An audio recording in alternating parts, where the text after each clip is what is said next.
الحمد لله رب العالمين، والصلاة والسلام على أطهر خلق الله أجمعين سيدنا محمد صلى الله عليه وسلم. طبتم وطاب لقاؤكم وتبوأتم من جنة الله منزلا.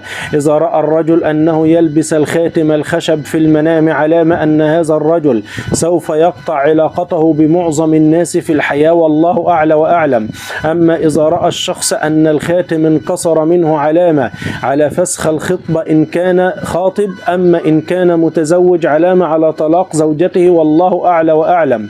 أما إذا رأى الشخص أنه كان في عمله وانكسر الخاتم منه علامة على ترك العمل أو فصله من هذا العمل، والله سبحانه وتعالى أعلى وأعلم. أما إذا رأى الشخص أنه يلبس الخاتم الذهب والحديد معا في وقت واحد علامة أن هذا الشخص يعمل عمل من أعمال أهل النار في الحياة، والله عز وجل أعلى وأعلم. وإذا رأت البنت العزباء أن خاتم الخطوبة انكسر علامة على فسخ هذه الخطبة بمشكلة كبيرة، والله عز وجل أعلى وأعلم.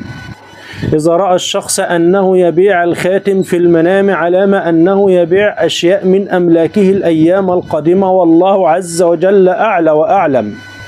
شراء خاتم الخطبة في المنام علامة على الإنتاج والعمل بشكل أكبر مما سبق، والله عز وجل أعلى وأعلم. إذا رأى الشخص أنه يشتري خاتم ليهديه لأحد ما في الحياة علامة أن هذا الشخص إنسان مرتشي في الواقع، والله عز وجل أعلى وأعلم. شراء خاتم فضة علامة أن هذا الشخص يبحث عن أمور الدين ويهتم بها كثيرا، والله عز وجل أعلى وأعلم. أما إذا رأى الشخص أنه يشتري خاتم من الألماس في المنام علامة أن هذا الشخص يتبع الدنيا ويتبع شهوات الدنيا بكثرة، والله عز وجل أعلى وأعلم.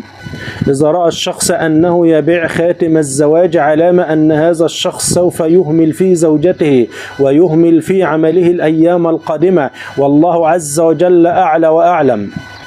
إذا رأى الشخص أنه يبيع الخاتم المزيف في المنام علامة أن هذا الشخص يروج للرشوة في الحياة، والله عز وجل أعلى وأعلم.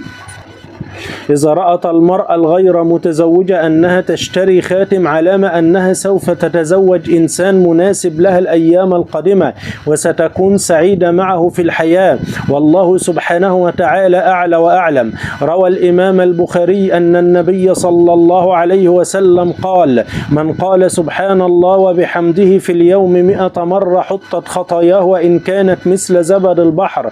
الحديث صحيح، رواه الإمام البخاري. وروى الإمام مسلم أن النبي صلى الله عليه وسلم قال: من صلى البردين دخل الجنة. الحديث رواه الإمام مسلم. البردين هم صلاة الفجر وصلاة العصر.